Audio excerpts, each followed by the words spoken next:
Hi, good afternoon. Sa pangalan po ng dakilang Panginoong Kristo, isang mapagpalang hapon po sa bawat isa. Dito po tayo sa pagpapatuloy ng ating gawain saan meron tayong mga sitas o aralin na ibinababa upang ito'y ating basahin, pag-aralan, at ito'y gamitin natin sa ating pang-araw-araw na pamumuhay. Ngayon po, meron pa tayo dito isang aralin. Sabi po sa Ebanghelyo ni San Lucas, Kapitulo 12, versikulo 16 hanggang 23. Sabi dito, at nagsaysay siya sa kanila ng isang talinhaga na sinasabi, ang lupa ng isang taong mayaman ay namumunga ng sagana. At iniisip niya sa sarili na sinasabi, ano ang gagawin ko sapagkat wala akong mapaglalagyan ng aking mga inaning bunga. At sinabi niya, ito ang gagawin ko. Igigiba ko ang aking mga bangan at gagawa ko ng lalong malalaki. Doon ko ilalagay ang lahat ng aking butil at aking mga pag-aari. At sasabihin ko sa aking kaluluwa, kaluluwa, marami ka ng pag-aaring nakakamalig para sa maraming taon. Magpahingalay ka, kumain ka, uminom ka, magtuwa ka. Katapwat, sinabi sa kanya ng Diyos, ikaw na halin, hihingin sa iyo sa gabing ito ang iyong kaluluwa at ang mga bagay na inihanda mo ay mapapasa kanino kaya? Gayon nga ang nagpapakayaman sa ganang kanyang sarili at hindi mayaman sa Diyos. At sinabi niya sa kanya ang mga alagad, kaya nga sinasabi ko sa inyo, huwag kayong mga balisa sa inyong pamumuhay, kung ano ang inyong kakanin, kahit sa inyong katawan, kung ano ang inyong darating, sapagkat ang buhay ay higit kaysa pagkain at ang katawan kaysa pananamit. Ngayon po, ito pong talinhaga nito na sinaysay ng ating kabilang Panginoon. Ito ba'y para sa mga mayayaman lamang? Ang tanong, ano ba tayo? Mahirap? Mayaman.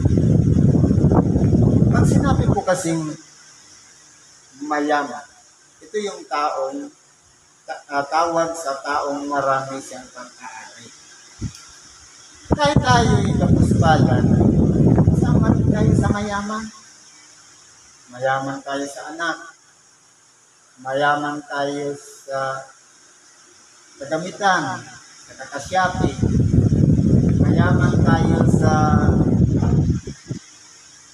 mga ari-arian o kung ano pa man na meron tayo. Mayaman tayo sa kaibigan. Ngayon po, titingnan po natin dito. Bakit po ang hatol doon sa kayamanan, ngayong gabing ito, kukunin sa iyo ang iyong kaluluwa. Mapapasa kanino ang iyong pinagpamura. Kung titingnan po natin, ang tao, isinilang na walang dala-dala. Isinilang na hubad. Pag alis natin dito, wala rin tayong madadala. Ibig sabihin, ang kayamanan ay ito yung yaman na nakakunik doon sa taong tinatawag na mayaman. Halimbawa, pag-aari. Kaya, pera. Sabihin natin pera. Isinilang tayo dito sa ibabaw ng sanglibutan. Meron ng pera. Mamatay lang tayo, naiiwan pa rin ang pera. Ano pala ang dapat nating gawin para hindi tayo magaya sa ginawa nitong pusong mayaman? ang ginawa po kasi ng pusong mayaman, naging po siyang makasarili. Totoo, lahat ng mga tinatanggap niya, biyaya na sumasa kanya, tinarate niya lang para sa kanyang sarili na papakinabangin. Kaya ang ginawa niya, dahil marami siyang inani, hindi naman kasi sa kamalig, gumawa siya ng mas malaking gusali para doon niya i-stock. Pero, for personal consumption, pang sariling konsumo. Kung titingnan po natin, dito, itinuturo dito na dapat sa pamamagitan ng talinhaga na ito, mabuksan ang ating kaisipan na yung mga pagpapala, yung biyaya na tinatanggap natin, may karapatan tayong ibahagi din sa ating kapwa. Kasi po, kung halimbawa,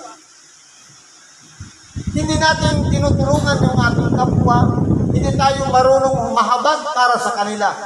Ang mangyayari po yan, magiging makasarili po tayo. Selfish.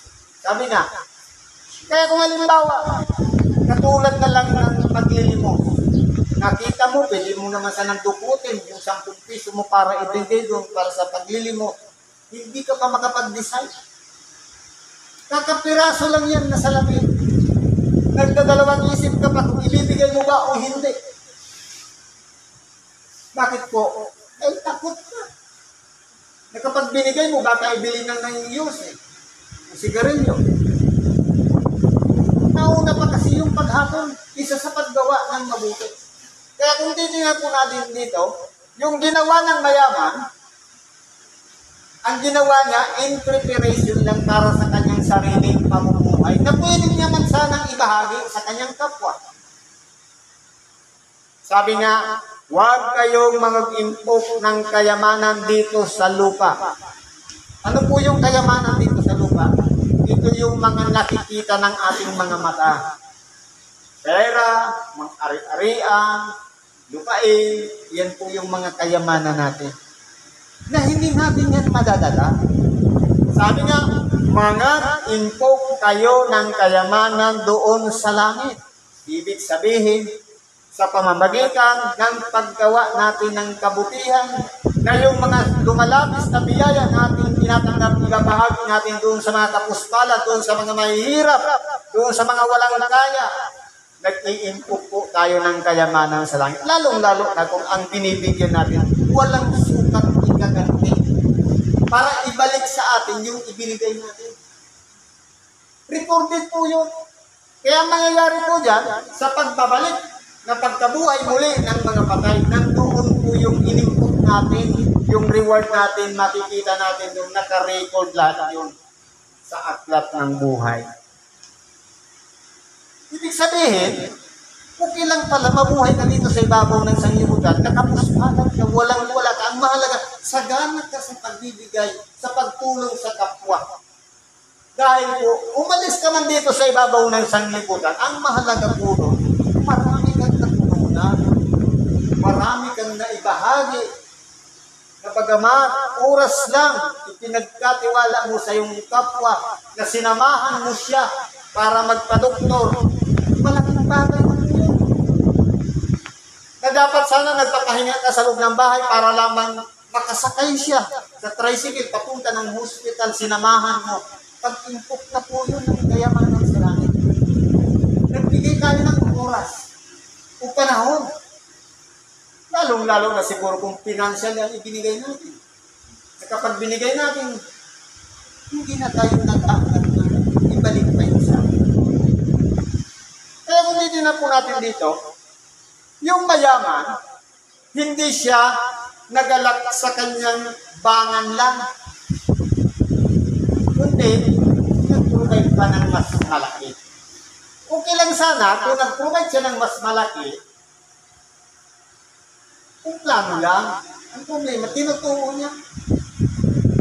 Sabi niya, magsaya ka, kaluluwa ko. Magpahingalay ka, matuwa ka, kumain ka.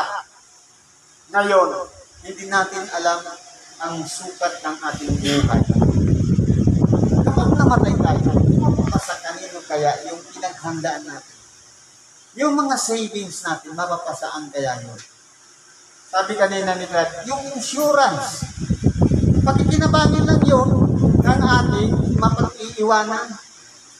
Pero ang importante po dito, yung insurance ng ating nag-iisang kaluluwa. Saan ba siya papunta pagkatapos na tayo ay mamatay?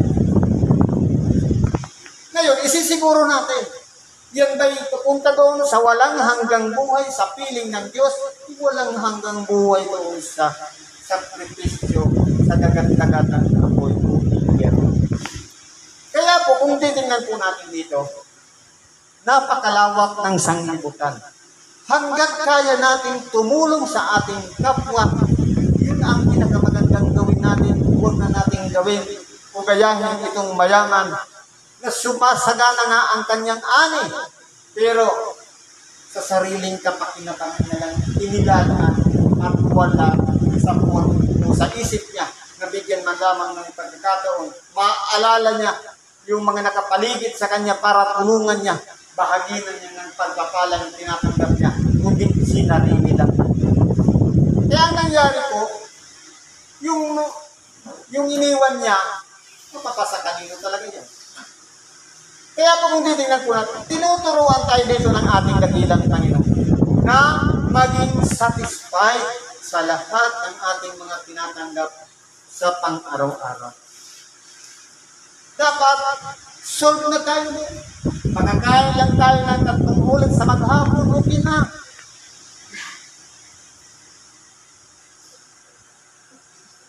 Minsan na, pura araw ng pagsamba, hindi tayo magpagsamba, nagiging dahilan natin maraming labahin. Sa totoo lang to, mapalad tayo. Kapag marami kang labahin, mapalad ka. Ibig sabihin, marami ka ng kaming nakatinig. Kaya natatambak na nga. Ito paano yung mga nakapaligid sa iyo, walang damit na maisuot. Walang mahigaan, walang matulugan. Bakit hindi natin ibahagi para sa kanila yung iba na tumulong tayo para sa kanila? Kaso po nangyayari lang yung tulungan pag may disaster, may bagyo, may kalamidad, nandun lang yung tawang gawa, yung pagtutulong sa kapwa. Hindi lang dapat doon, kundi araw-araw, tumulong tayo sa ating kapwa. Ano man, kung saan man tayo mapunta, ang mahalaga, hindi tayo nagbabago ng pag-iisip na pagturing sa ating kapwa na mas higit silang nangangailangan sa atin. Ibahagi natin sa kanila ang pagpapala. Kaya sabi dito, hindi ba kayo nagsabi ng mga kausa? Huwag kang papatay, huwag kang mangangalunya, huwag kang iimbot, huwag kang sasamba sa ibang Diyos. Isa rin ang may sabi, huwag kang mabalisa. Sabi dito, huwag kayong mga balisa sa inyong pamumuhay. Minsan po, yung isip kasi natin, titingnan po natin siya. Andito yung motor control ng ating pagkatao. Kung ano yung sinasabi nito, ating sumusunod lahat ang ating katawan. Kaya, kung ano yung sinasampalatayanan nito, yun ang nangyayari sa atin. Imagine na ulangan lang ang imagination niya sa kanyang sarili, sisipunin siya, lalagnatin siya, magkakasakit siya. Advance kasi mag-isip. Naulanan lang yan. Pero kung isipin mo, hindi ka maaano kahit maulanan ka. Kasi po, sumusunod. Kaya po kung titingnan po natin, ang pagkabalisa, dito po yan ang nagaling. Sa utak natin. Iniisip natin yung mga dapat hindi isipin. Sa halip na ipagkatiwala natin sa Diyos, ang ating pamumuhay, ang nangyayari po, pinoproblema pa natin yung para bukas. Sabi nga dito, Huwag kayong mga balisa sa inyong pamuhay kung ano ang inyong kakanin. Kahit inyong katawan, kung ano ang inyong darangin, sapagkat ang buhay ay higit kaysa pagkain at ang katawan kaysa damit. Mas importante po yung katawan. Mas importante po yung buhay dito sa ibabaw ng sanlibutan. Meron nga yun na disgrasya. Napulit yung pantalon. Ang pinanghinayangan nga yung pantalon, yung sugat ng puti. Kasi, yung pantalon niyang maong, magkakaroon na daw yun ng tagpi. Pero yung sugat niya, hihilom lang. Mas importante pa yung damit isa doon sa kanyang buhay. Ang importante po doon, itong humihinga, itong nangangailangan ng pagkain. Yung damit na yan, maiiwanan lang yan dito sa ibabaw ng dyan. Mamanahin. Kanino yun magtasya, sa kanya na yun. Pero ang importante po doon, yung buhay na ipinagkakalob sa atin ng Diyos. Ito po yung pakamahalin natin. Paano natin sasabihin sa ating kapwa na magpagaling ka na? Paano mo sasabihin sa iyong kapwa, magpakabuti ka? Paano mo sasabihin sa iyong kapwa, siguro kulang ka sa tubig dahil namamaos ka? Paano mo sasabihin sa iyong kapwa, siguro kulang ka sa pagkain o nalilipasan ka ng gutom dahil may ulcer ka?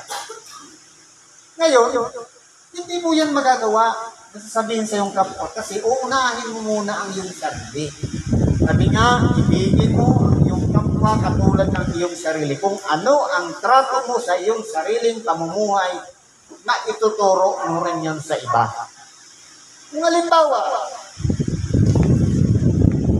hindi tayo marunong kumain ng tama sa oras, nalilipasan tayo, nagka-ulcer tayo, nagka-hyper tayo, masasabi ba natin sa kanya na huwag ka magpalipas ng gutom? Ikaw nga rin, ganun din. Paano mo sasabihin na uminom ka ng maraming tubig kaya ka nalulula? Kaya umiikot yung paningin mo? Kaya ka walang balanse? Ikaw na, ganun din. Kaya siyempre, unahin mo muna ang iyong sarili. Ibigin mo ang iyong kapwa katulad ng iyong sarili. Paano mo sasabihin sa iyong kapwa, matulog ka na? Ikaw nga rin puyat ng puyat din. Kaya ang mangyayari po dyan, hindi na kailangan talaga unahin ang sarili. Ganun po yung pagtuturo. Kaya po, kung titingnan po natin, huwag kang mga balisa. Sasabihin, huwag kang mga balisa. Hindi mo na pagproblemahon yan. Karamdaman lang yan, lilipas lang yan. Ikaw nga rin, hindi ka makatulog sa kakaisip ng problema. Ang karamdaman, akala mo hindi nagagaling. Kaya dapat i-apply muna natin sa ating sarili. Tayo ba nababalisa tayo? Marahil siguro kapag nakaka-encounter tayo ng pasyente na malala, nababalisa tayo, gagaling pa ba kaya siya? Ngayon, kung malakas ang ating pananalig sa Diyos, gagaling po siya. Lamang, nakipan din ang pananalig ng taong tinutulungan natin. Tayo yung tumutulong, malakas ang pananalig, nagagaling siya, dapat pati yung tinutulungan natin, malakas din ang pananalig. Pag pinagsama po yan, ang milagro ng Diyos, napakalaking chance na ipagkalong po ang kagalingan. Kaya importante po ang ating kapwa. Nandiyan po siya para maging gaan upang ibahagi natin yung mga labis o lumalabis sa ating mga ari-arian. At nandiyan po sila para tulungan natin. Gawin natin siyang salamin sa ating mga buhay. Tanungin natin siya, kumusta na baga ako sis ngayon? May bago na ba nangyari sa buhay ko? Hindi na ba ako dati? Pero kung ang mahirap yan, sinambit pa lang yung pangalan mo. Si ano? Yung mata pobre? O diba? Yun yung pagkakakilala natin. Kaya, pag-ingatan natin ang ating sarili dahil yun po ang makikilala natin ang ating sarili sa pamamagitan ng ating kapwa. Kaya po, ang pagkabalisa ay isang sakit. Problema po yan ng ating utak. Dapat po, kung tayo'y malakas ang pananalig sa Diyos, halimbawa, karamdaman, ipagkakatiwala natin sa Diyos. Diyos ko po, ikaw nang bahala sa sakit ng ating mahal sa buhay. Kapag ibinigay mo na sa Kanya, itudo mo na. Huwag ka nang mabalisa. Sabi niya, nakasan mo ang iyong pananalig na siya na ang magpapagaling. Para yun isang bagay na pag ibinigay mo, wala ka ng karapatan doon, kundi doon sa binigyan mo, siya na ang may karapatan niya. Magagalingin niya o hindi. Pero kung nababalisa pa rin tayo, nagdududa tayo, gagaling ba o hindi? Kaya, pinakakailangan dito, buo ang ating pananalig doon sa pinagkakatiwalaan natin. Tao man yan o Diyos, kapag ipinagkatiwala natin ang ating karamdaman na pagalingin ang ating mahal sa buhay, ibigay natin sa Kanya, kung iyan ay pamamaraan para turuan tayo, disiplinahin tayo, tanggapin natin. Kung iyan ay pamamaraan para buksan ang ating kaisipan, tanggapin natin. Sapagkat yan ay kalooban ng Diyos. Proseso yan ng Diyos upang tayo'y magbalik loob sa Kanya, magsisi at manumbalik sa Diyos. Kaya po, kung titingnan po natin, ang pagkabalisa, hindi po dapat ginagawa yan ng isang tagasunod ni Kristo. Sapat na yung makontento tayo sa pang-araw-araw ng ating pamumuhay. Problema man yan, ilapit natin yan sa Diyos. Karamdaman man yan, ilapit natin yan sa Diyos. Huwag natin ngariin sa ating sarili na tayo ang may kakayahan para masolve yun. Pinagkatiwala natin sa Kanya, bahala ng Diyos sa mangyayari. Basta ang mahalaga na isurrender na natin sa Kanya. Siguro po, hanggang dito na lang ang pakikibahagi natin sa oras nito. Salamat po sa Diyos at anuman po ang mga kahilingan natin, karaingan man, problema, karamdaman, kahirapan man, lahat ng yan ipagkatiwala natin sa Diyos. At anuman po ang ating mga kahilingan, antayin lang natin yung tamang time kung paano sasagot ang Diyos sa lahat ng ating mga hining-hining sa Kanya. Salamat sa Diyos at isang mapagpalang hapon sa bawat isa.